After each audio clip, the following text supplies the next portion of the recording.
Greetings, Shivetsu community. I'm Althea, your host, and today's episode is a deep dive into the world of mentorship and leadership development, spotlighting the incredible impact on military children and families. Did you know that mentorship isn't just a modern phenomenon? Throughout history, luminaries like Socrates and Pluto, and even contemporary figures like Oprah Winfrey and Maya Angelou have credited their success to the guidance of mentors. Today, we have two exceptional guests, Tariko and Tabitha Satterfield, founders of XPOSURE Ventures, who are dedicating their lives to transforming communities through mentorship. So grab your headset, sit back, and let's embark on this inspiring journey. Tariko and Tabitha, welcome to Shivetsu. I am so glad to have you here. It's so good to be here. Hello, it's Thank you good so to be much for having here. us here, Althea. You are so welcome. I want to have you here because I know, one, that you have a heart for children. And as this month is the month of the military child. So I said, what best to have you, Tariko, and Tabitha here to share Exposure Academy and all the things that you're doing in your location. Listen, we're honored to be here. Thank you so much for having us. And we love all the great work you're doing with She Vets It Yes. and how you're touching military families and people. So thank you for having us. Now, how did you get into working with young adults? No, thank you for that question. I can tell you that for a long time, for the last 20 years for me, I've been working not just with military families, but like you said, with young adults and many different populations of families because I was raised in a very impoverished community. And that drove a lot of what really drove me towards the work because of what I experienced and seeing that there was a need. Let's talk about that there is a huge need and somebody had to step up to fill the gap. I believe that gaps are meant to be closed. No pun intended. But I do believe that we are all given a gift. And the gift that I had, that God had given me, was to speak a relevant language to a group of individuals who I would say needed the assistance, but maybe there was some confusion in the language of how they could receive the assistance and making communication relevant. So that's what started me on my journey, was being a spokesperson or a liaison, if you would, between the professional community, superintendents, teachers, parents, community leaders, and speaking a language that young adults and teenagers that they understood so that they could properly serve and participate in being assets in their communities and not liabilities. I had the opportunity to see you in action when we were in LA because we're part of the True Visionary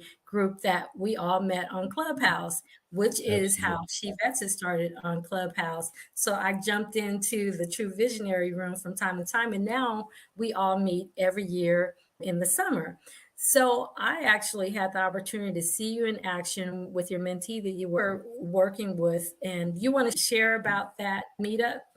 Absolutely, man. So one of my mentees actually lives out there in California, in Los Angeles, and such a blessing to connect with Noah. Noah's an amazing young man that's in the fifth grade who I actually get to meet with every Monday night. And I meet with these students virtually. So I have clients in different parts of the globe. I have clients in Canada, clients in Colorado. So people all over in different spaces and places. And that's one of the great things about the internet. You talked about us meeting on Clubhouse, that it provides these opportunities for you to accelerate your gift, to go in people's homes and to meet with them where they're in the comfort and safety of environments. When it comes to mentorship, that's so important to make sure that students have that safety and that they have that place where they feel they can open up and be communicate with you in a place, in a space where mentally they don't have to be worried. They don't have to be nervous. And we got that opportunity to meet, actually, Noah and I, for the first time there in Yes. LA, Yeah. because I was there for the True Visionaries weekend, and we got to come and he got to celebrate my birthday with me. We got to have cake together and just spend some time pouring in, which actually allows for you the opportunity to pour into his family because his grandparents came too, right? And so any kid, any young person is an extension of, I say, the tree. They're an extension of the tree, and the kids are the branches. And so you always know that when you're working with young people in mentorship, that there's a tree that they come from. And it's not enough for me just to be connected to the branch, but I want to be connected to the roots, right? Go down to the roots of who they are, where they're from. And so it was just a blessing to be in that environment with Noah in his natural habitat, watch him kick some soccer balls and watch him enjoy some cake, birthday cake, and have some fun with him. It was just a great opportunity. Mentorship does that for people. Althea, as I talk to you, what really jumps out to me is a lot of people don't know the economic value that's tied to mentorship. Do you know that economic value that's tied to mentorship? Oh, I'll let you answer that question. I love to highlight this because across the nation, I think we know that it's important, but there is an actual economic value tied to. And the economic value of any student in the United States, across this globe, receiving mentorship, that number is $198,000. So for anybody who needs to quantify the work that we get in putting in and investing in mentorship, the economic value of any kid receiving mentorship is $198,000. For a individual that's raised in a single parent household, the economic value is 458. I'm going to say that again to all our listeners. The economic value to a person being mentored that's raised in a single parent household is $458,000. That means that you literally can transform the life of a young person with mentorship. You increase the value and the self worth of young people all across this globe through mentorship. Definitely agree with that because I had a mentor when I was in after school programs. And today, if I really look at it, it was because of some of those seeds that I felt I could do this. Going to Upward Bound, we would go to things, Yeah. trips on the weekends and do different things, go to plays, and we were exposed to different activities and lifestyles of going to dinner and fancy restaurants and things like that that maybe some other students may not have the opportunity, and they were able to look outside of our environment. My parents, they had a restaurant, so I don't, it wasn't a disadvantage or anything, but being a minority, we didn't have a lot of representation. So it's easy when you don't see a lot of representation. I had my family as representation, but everyone around me, outside of that, there wasn't much. I really like what you're doing because it does make a difference. Because as they start growing and developing and deciding to make life choices, those seeds that you're planting, and I know you are definitely planting some positive seeds to let them know who they are, not based on what society says they are. So I kudos to what you're doing. I wanted to say hi to Tabitha because we know we haven't really spoke with Tabitha. Tabitha is the COO, and she is the operational support behind Exposure Academy. So thank you so much for being here. I know you like to have Tariko be the first person that speaks, but I wanted to make sure that I acknowledge your presence. Thank you. I'm very happy to be here, very happy to be a part of the Academy, what we're doing, and I'm excited. So thank you very much. You are so welcome. I wanted to add, so we were talking about Noah earlier, and you were just saying how you were able to meet with him on your birthday, and I had the opportunity to be there to witness that. I know that as a group, true visionary, every year we meet up in Los Angeles. I'm trying to think, how many people is there? It's quite a few people, a lot of people from diverse communities. You got people from Spain, you got people from Belize, you got people from California, you got people from Connecticut, you got people from all over the United States. Yes, and we all met on Clubhouse, and On that is so Clubhouse. awesome. And the thing is, there was a lot of crossover with She Vets It because we had Danny 3 years ago. Danny was on She Vets It with a group of authors. There was an anthology that was completed, and Danny was actually one of the authors in there. And I think she forgot. That's how we originally met. We met before True Visionary. There was a lot of different. And then I think we have Vanessa. Vanessa was on She Vets It. And Vanessa is how I learned about True Visionary. So now we meet every year. And so that day was your birthday, and we were all waiting for the next event because it's a 4-day event. Yeah, Yes. 4-day event that we do. And so that's when Noah was there. And so I had the opportunity to see that not only are you talk about it, but you are about it. I love that. I want to go into it because I know that the military community is something that you're passionate about too, and Mhm. especially young adults. I always say serve too. A lot of times we think of the veterans and the things they go through when they go to war, but however, the families they go through changes too when they go off to to training or go to Afghanistan and different things like that. The families are impacted as well. So you supporting the children is really another bonus. So you would like to share with us your relationship to the military community, Tabitha? Absolutely. Yes, so my brother is actually in the military. He's been in the military now for about 20 years. So I have some experience with him and his wife being in the military.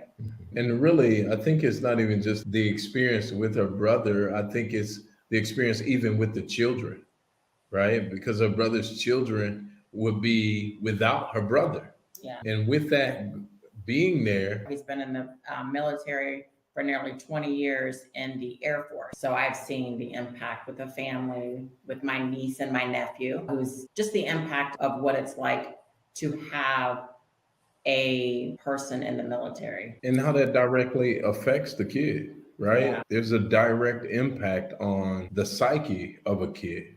I could talk about even working with. It was very obvious that you have a heart for, and more apparent that you have a heart for military children.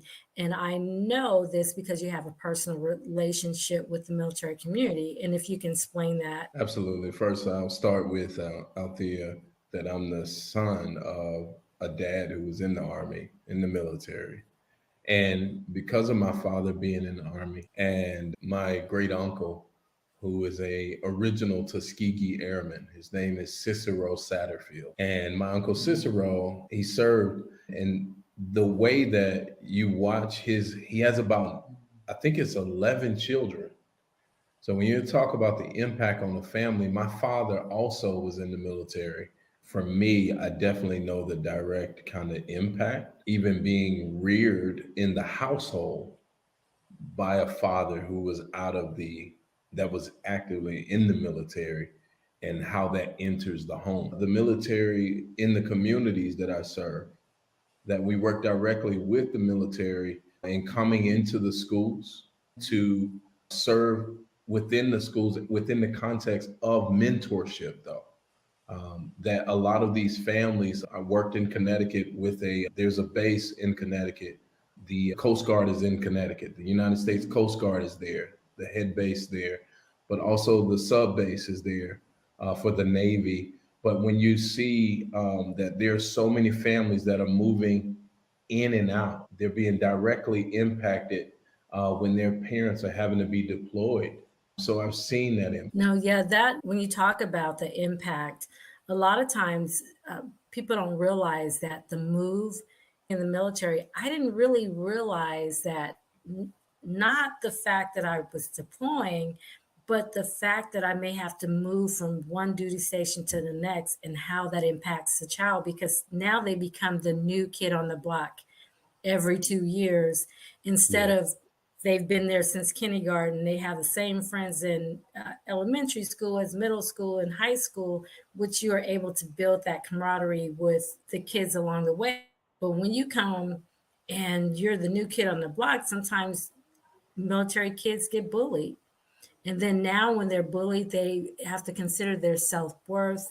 something is wrong with me, I'm different. And they start internalizing those differences based on what their peers about them. So that is something I'm glad you brought that up. Yeah, absolutely. Out there, when you talk about them being bullied. So, my direct work in the school districts, I was hired as a consultant working with school districts in wellness. And a lot of the work that I did was aligned with bullying that went on. And so, you have percentages of students, the student population in every school district where you have military families. And so that some of those kids come in, like you said, with that disconnection. Some of it is processing through the trauma that goes into being removed from a school where you had just started to build relationships and have some foundations for friendships, to now go into losing those friends, to now having to figure out new space and new environments and not knowing how to ever be grounded. And so you see the young kids out of the military, in addition to other kids, trying to find their footing, right? And not feeling any sense of stability or security in relationships because it always seemed that there was an exit, right? That I wouldn't be able to solidify a solid base, or that the only thing this relationship is going to do is be another exit wound. And I could go deeper into what the exit wound does to a kid, but young people needing to be validated and to know that that's not abnormal for them to have feelings about it, to be experiencing that loss so frequently. And in a lot of kids, that can be pretty traumatic. As adults, we have sometimes the pathway where we're able to transition and move in and out of relationships. But for a young mind, undeveloped, and trying to develop that sense of self worth and that sense of stability, security, it makes it really difficult because it's the amygdala, right? In the back of the brain is being trained to now experience loss frequently. And so it makes it difficult for a kid to build relationship with teachers. It makes it difficult for them to connect with teams. It makes it difficult for them to connect even with their parents, because now I see you as the reason that I'm not able to have relationships and stable friendships. So there's so much work that goes into helping families to work and navigate through those situations and those different scenarios that you experience as a military family. And also too with the kids, when the parent has to actually, when the parent is deployed, Right. and they miss that parent and they miss the presence of that parent in the household. So that's another adjustment for an extended period of time that the child has to navigate through. When I was in Afghanistan, and I Mhm. remember my daughter would actually, she would get on Facebook and she would tag me and say, I miss my mom. I miss my mom. Mhm. Those are the reason why I say that families serve too, because they go through psychological challenges as well from being detached. And here's Mhm. the reason why I do She Vets It. Men are socialized to leave the home and go away. The mom is the nurturer, the caregiver, taker. And so when the caregiver leaves and the dad is there, he is not necessarily always built to be the caregiver or the nurturer. When she leaves, it changes the dynamics of the family. Yeah. And so I notice women veterans that I talk to that have young adults, sometimes they've had challenges, and which may sometimes be different than when the male leaves the home. Because you have your mom, she's going to be there when you have homework, when you're sick, and things like that. But what Mhm. happens when you're going through those changes and your mom is in Afghanistan? That's different. And so that's why I always say, regardless if the mom or the dad goes, the family serve, the husband serves if the wife goes, the wife serves, husband's deployed. And so those are things to take in consideration. But you had me thinking, my kids have a really great relationship with their friends that were from Germany. For some Right. reason, like they connect out here. Like when I came here, moved here to Texas, I had so many kids come out, fly out from that we were friends with in Germany. People from Mhm. Germany connected so much more than kids that they've met in any other locations. But you know what I think that difference is now that I think about what you're saying, Tariko, is the fact is when you're in Germany, it's a smaller community. You have to connect. And when the holidays Mhm. come up, we're stuck with each other. And so when it's Thanksgiving, guess what? You're inviting your coworkers over for Thanksgiving Yeah. because you can't call Ma Dukes, you can't call your auntie cousins and stuff to come. Mhm. You guys Mm-hmm. now become extended family with one another. Absolutely. And the military kids, they're in Germany, they are all military kids on base. They're all going to the same school, experiencing the same Right. things. All of them have gone in and out of school. So guess what? You're not the new kid on the block. They all Exactly. they all can relate with one another. And that's why the best experiences that I've had, that I've seen with my kids, the best relationships that they have been in Germany. Hmm. Mm. But I never thought about it until you said that. I love what you're sharing because when you think about like you said the culture that exists within the military itself, right? Those children find safety within that context, right? Because I know that everybody here, they experience this too. Their parents might be deployed, or their mom or their dad is in. And so I feel like I belong here. And it gives that sense of belonging. We were on the base over in Hawaii on last year. We were on the Yeah. base and talking to some of the military families. And it was so nice talking to some of the veterans out there, a woman veteran and a Yeah. male veteran that owned a restaurant, and found out about what I did out there. And what they said was, man, these military families really need you, right? Because we see Yeah. some teenagers here on the base who really they struggle with having to only be here on base. That they're in Hawaii. They're in Hawaii, but they can't go like just outside the base and do whatever because their families are right here on the base having to work.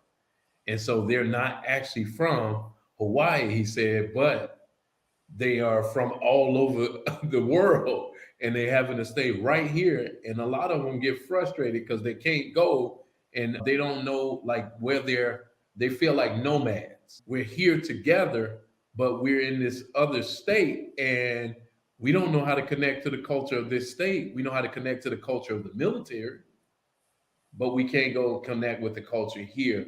But it really, for us, helped us to see even being in that environment and watching the young people. And shout out to all of the people in the military Yes. out there who go out here Yes. and you guys serve and you go away and you provide these opportunities for so many of us here in America who are not deployed or not living on these bases, having these everyday experiences. Thank you guys for the sacrifice, and some of that sacrifice sometimes is not talked about. That is actually not just the ones that are in, like you said, it's the families that are serving too. Right.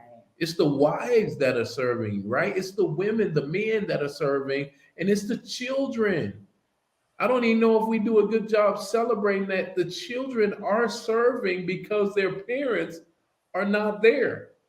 And that within itself is a service that they literally have to sacrifice and provide. But thank you for Right. shining the light on that. Oh, thank you so much for that. I want to share. It just what came was in Afghanistan. I missed my daughter going to kindergarten, Wow. and Mm. and at the Wow. same time, my oldest daughter, she was graduating from high school, so I missed her graduation. I was able to Wow. see it on pictures and able to be there. And those were two important moments, but not just for a mom, but there are dads that are missing the childbirth of their child, different moments that we are not able to get back. But we all signed up for the military knowing that is the Mm. possibility. And so we So I don't want to say, oh, woe is us, but we signed up and we were willing to sacrifice. Kids that come here that we birth, they didn't have that choice. When the mom is not there at the mommy and me lunch, they don't understand that sometimes. Like my daughter that was in kindergarten, one of my friends, she showed up and she took a picture of her and her son. Mhm. I had the nice lunch and they did the mommy and me. And I was so forever thankful to her that she took it upon herself to make sure that my daughter felt included and she Mhm. was able to have that moment. And so I always see that picture pop up on my Facebook page, and I always reshare it and let her know that I was really grateful that she shared that moment with me to make sure my daughter knew she wasn't by herself. And that's powerful. You think about that and where that rests at in your daughter. My mom's not here, but I want her to see it, right? I want her to be a part.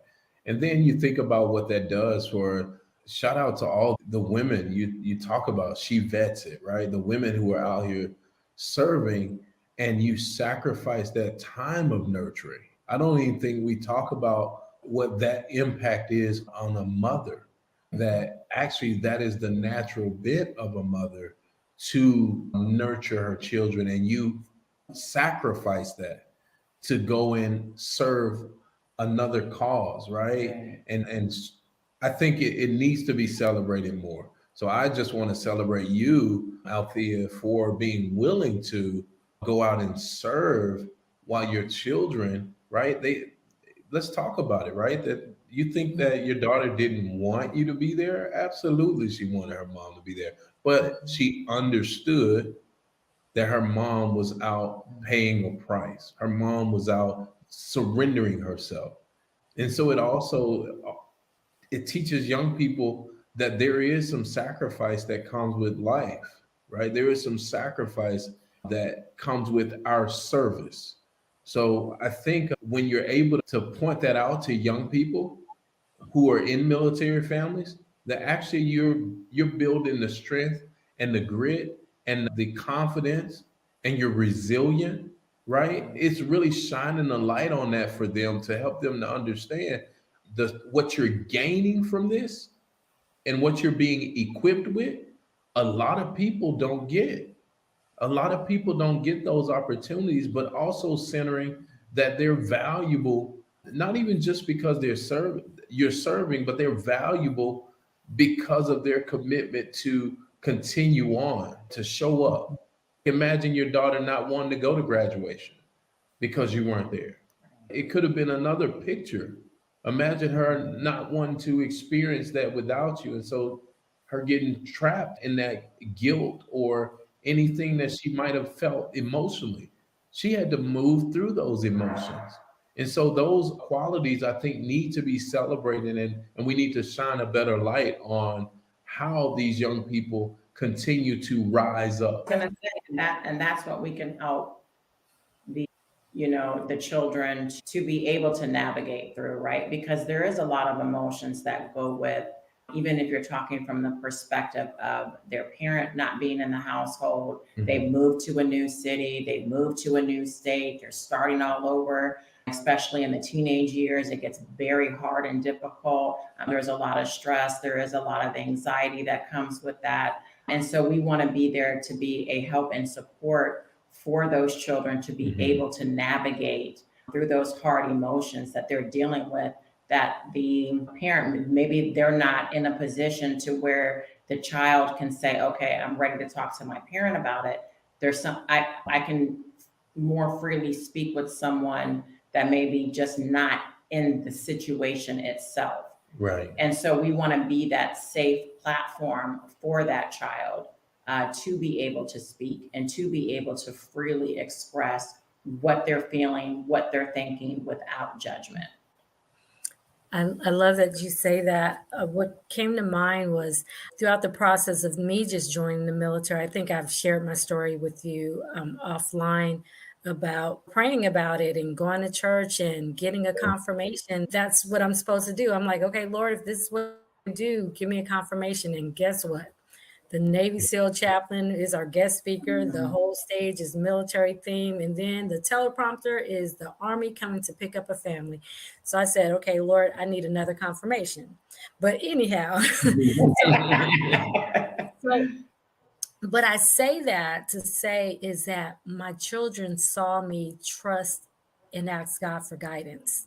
That's right. So they knew that I didn't just go because it was something that I wanted to do Right. selfishly.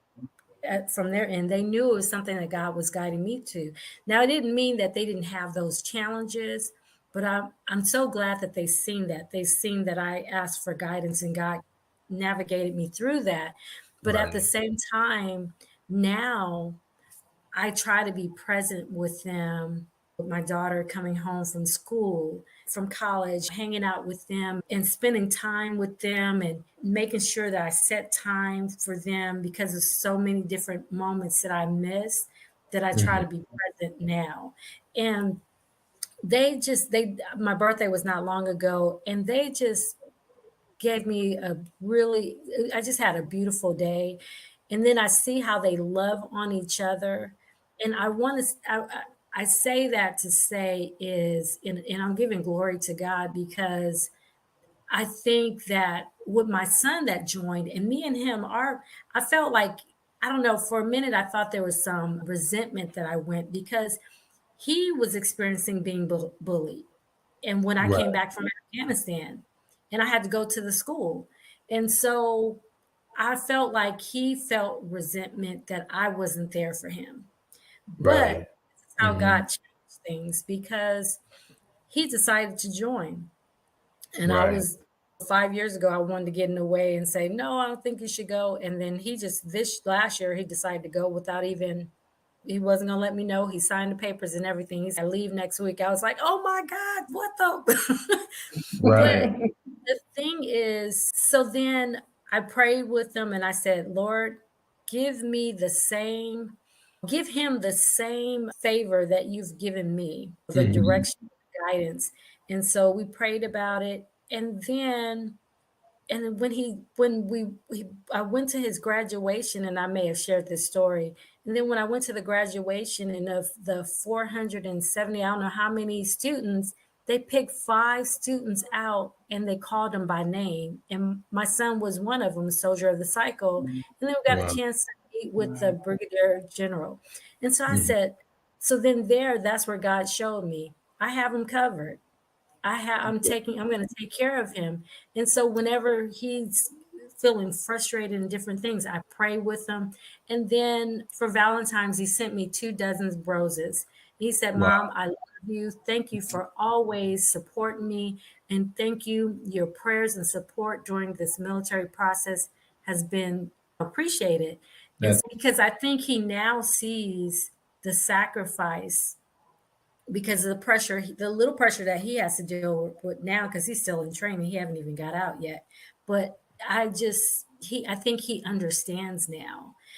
But I always give God the glory because without God, I don't think he would have been able to make sure that the relationships that we have were solid. And so, right. like I said, I see Right. how they love on each other, and that is, I can't ask for less, for more. I'm so appreciative. I don't care about all the little superficial things. I am so Right. appreciative of the relationships that my kids have with one another and the family love that we have. So I just wanted to share that. I'm sorry, I just got in a moment. No, no, that's no, I think that's really good because you really brought to the forefront like that there is a side of this, right, where you talked about your son was being bullied while you were away and you were deployed. So to come Mhm. home, right, you have to come back into an environment, right, from being deployed, right, where your mind and you were focused and tuned into other things. Nobody knows what you saw, what you experienced while you were deployed, and you have to come back into the environment that has what we would consider natural circumstances going on, and now turn this part of you off to activate this nurturing side of you.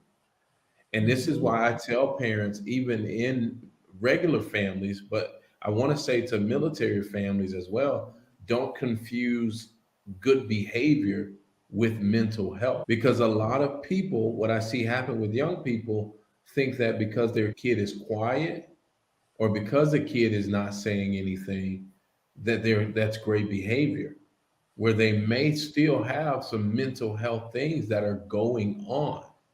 So it's not safe to just say you see good behavior so there aren't any mental health concerns. You can still have a kid who has good behavior but still have some things that are matters of the heart that they're not talking about. And I just want Right. to commend you for coming home. And it sounds to me like when you came home, you didn't just detach, but you attached yourself to his situation, right? And what was going on. And you put yourself, embedded yourself in that process, which gave him something to connect to.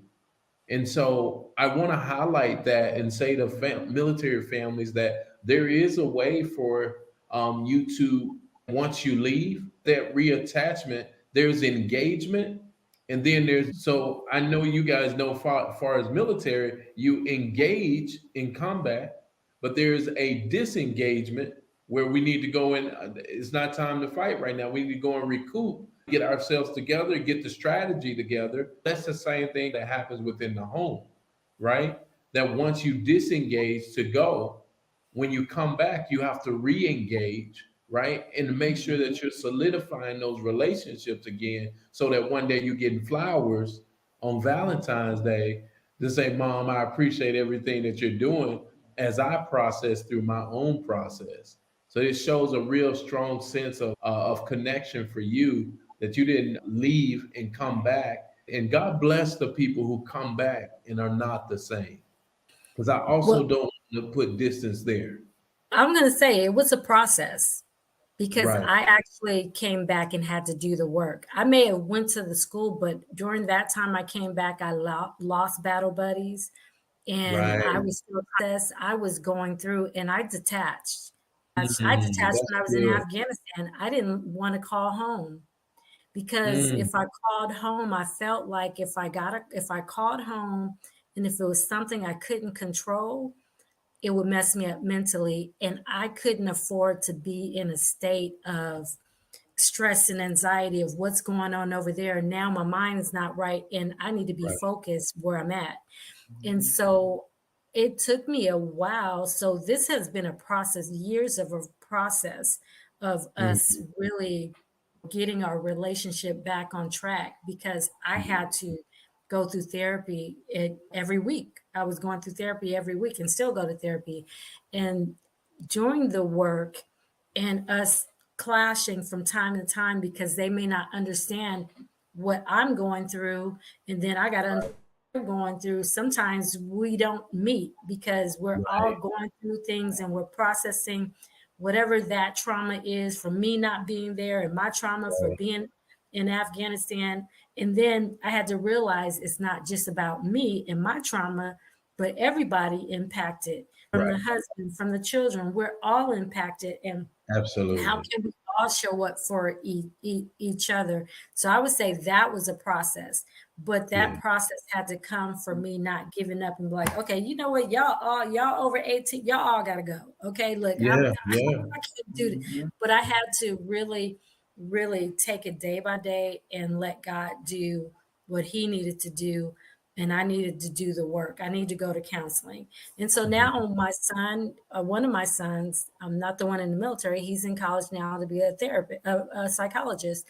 And then my other one, she wants to be a veterinarian.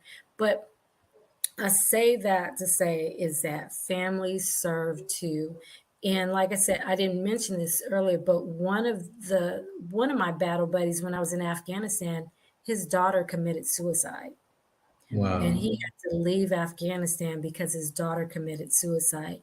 And Wow. like you said, people are having challenges at home, but they have Hmm. to deploy. And sometimes we may have challenges not because it's the military fault, but we come in with our own traumas and Own. drama That's before right. we even join the military, and then how we depending on the relationship you're in. Are you in a healthy relationship, or you have a toxic relationship with your wife, your spouse, whatever, and whatever that is going to magnify when you go to Afghanistan. It's just only going to increase. And so Absolutely. the thing is really going to therapy as a family, as a spouse, participating in a lot of the different programs that's on base. Like they have the chaplain, they have family and couple retreats and relationship classes, but you're able to go on trips. Like we went to Myrtle Yeah. Beach, and I want to say we went to some other places, and you hanging out with other families, and then they have it just for the couples, and then Mhm. also for the whole family. So it's just really taking advantage of that and really doing the work. And like you said, if they're able to get a mentor, that's even better. Yes, That's even better. absolutely. Absolutely, because Yes. it makes me think about, right, what happens, and the reason that I advocate for virtual mentors for people. And so our program, I virtually mentor students all over the nation, but that was on purpose because imagine a kid in a military family meeting with me, and let's say they're in Alabama, right, at a base. If they move to Florida, it doesn't break up that relationship because I'm virtually still connected to them. So imagine a kid having a mentor and knowing that no matter where they go, that's a stable relationship that they don't have to lose out on. And so I tell people it was really important for me to do virtual mentorship so that kids could have somebody that they were still connected to, and there would be this one solid thing that I know I can have this solid relationship that provides some sense of security for me. And to be able to gift that to military families, it's an honor and blessing to be able, for me even, to be able to serve them because they're Right. serving. Right. They're serving. And it's, for me, I feel my reasonable service to avail myself to all the women who are out here serving, all the men, all Right. these families that you mentioned who are serving. Let's serve them. How about that? And I really do pray that we as a country, like there would be monies tied to these families, not just for when you come home, but even while they're away, what kind of funding can we move around these kids and around these families to help them to have those supports to be there and be readily available for them as they going through these transitions that we know are going to happen? Because what would you say, Althea, most military families face what, 2 to 3 deployments, a minimum of two? Some you have some that kind of are able to get away without a deployment, Hmm. but I think they all serve. And even I'll say when I went to my first duty station, I checked in, and that first week, a soldier that was in my unit committed suicide. That's Wow. traumatic. You join Right. and and someone there that you work with have you may see have seen, and then he commits suicide. That so a lot of times, and it's not uncommon for things like that to happen in garrison. So you don't have to serve overseas in order for something like Absolutely. that to happen. When I was in AIT, a young lady was raped in AIT, and then she then had to be aware of that situation. So you can have so many. One of my classmates died on Memorial Day, fell over on a boat on Memorial Day. And so that was when I was in training. I wasn't in Afghanistan. So deployment does not necessarily mean that Exactly. you do not experience trauma, or a traumatic event. But yeah, so I love everything that you're doing. We definitely need programs that will help support our more of our military families to prepare our young adults as they are transitioning from one place to the next. I know we could probably talk until eternity about Yeah, this topic. absolutely. And I can Absolutely. look, and I'll be going full force with you too. Yeah, but yeah. but I know I just have a couple more questions and we can close out. But I definitely wanted to talk about in the realm of mentorship, what advice do you have for our listeners who may be interested in pursuing a similar path and supporting your initiative? Yeah, thank you so much for that question. That's a great question. The first thing that I want to encourage them to do is you can go visit our website. We do have a website, www.exposureventures.com, and definitely get in contact with us. But let me encourage parents who are living with what I call invisible wounds. Do me a favor.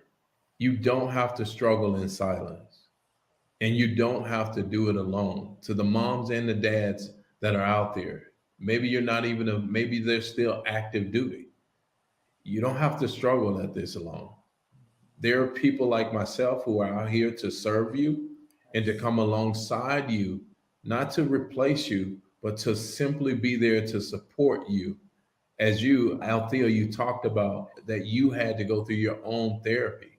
I want you to also consider that as you are coming home or coming back into these environments and needing to get therapy for yourself, allow somebody to be a part of your village, right? To strengthen your capacity and not where all the pressure doesn't feel like for you, you've got to come back and I've got to jump into this thing and I've got to do it, go at it by myself, right?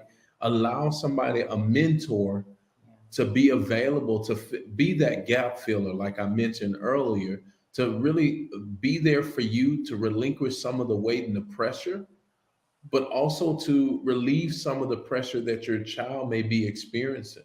That they literally can have some conversations sometimes and bring a perspective into your home environment, into the situation that supports growth, right? Because that's what's important as a mentor. It's not left up to me to come in and paint a different picture.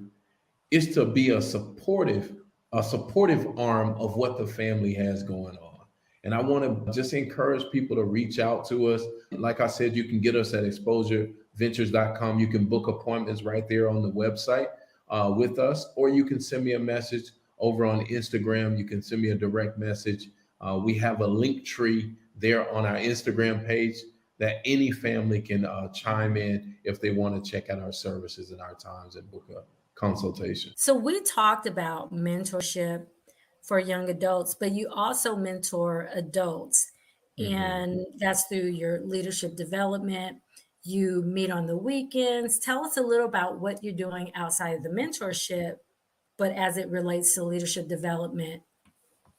No, that's great. Thank you so much for that question and that inquiry. So, when it comes to leadership development, we all, first of all, have a gift of leadership. And sometimes what happens for us all is that we have things that the traumas or the triggers of life, things that go on along our journey, that kind of cover up those areas for us that are strengths. And for me, I try to create spaces, conversations. Like you said, we do the meeting every Saturday. We have a community, my wife and I, called God, Wealth, and Health, where we go into those communities and we develop and cultivate the gifts in individuals. But in addition to that, I do private coaching sessions. I'm a life coach. And so individuals come once a week and they meet with me. We go through whether it's a year. Some of my clients I've been with over a year. Some of the clients I'm with for a month. Some of them I'm with for 6 months. But the goal for us is to set core values in place for them and then to learn how to bridge out and live out those core values as it pertains to your family, as it pertains to your relationship, as it pertains to your finances, as it pertains to your community. I believe that a lot of people are missing those core values and it doesn't allow them to blossom in their leadership. So work with you and show you how to extract those things and build them into your life so that you can see your leadership blossom and grow. I love it.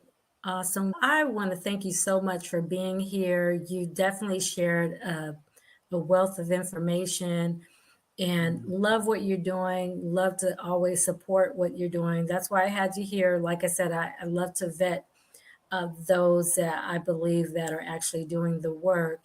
So again, I appreciate you. And until next time, I would love to have you back and just find out what you're doing in the future. We would Absolutely. love to come back. Awesome. Thank you so much. So much. Listen, y'all, make sure y'all go over and like the She Vets It page. Yes. And listen, if you ain't got your apparel, babe, we gotta get us some She Vets It shirts. Yes. I gotta get some. Go and get you a She Vets. Every time I see you with a shirt on, I'm like, I need one of them shirts. I don't know need why me a I thought He you Vets had shirt. one. No, I never I need gave you to. guys. I need to Okay. hurry up and get me one. I gotta get me a shirt. Okay, do I need to bring it to this summer to the True Yes, Visionary? yes, Go you ahead do. and bring it. Absolutely. Okay, I'm or do you want it purchasing me a ahead of shirt. time? Okay, you know what? I'll bring it so you don't have to ship. You don't have to worry about bring. Okay, I'll do that. All right. I'll do that. We love it. You No, take we love it. care. Thanks. Thank Love you, you too. Althea. Bye. Bye-bye. There you have it, another captivating episode of She Vets It. A heartfelt thank you to Tariko and Tabitha Satterfield for shedding light on the transformative power of mentorship. Before you go, here's a nugget of wisdom. Did you know that mentorship not only enhances personal growth, but it also fosters a sense of belonging and community? If you're inspired by today's episode and want to support XPOSURE Ventures, head to their website for ways to make a difference. Stay tuned for stories of resilience, leadership, and empowerment on She Vets It. Until next time, this is Althea, and I'm signing off.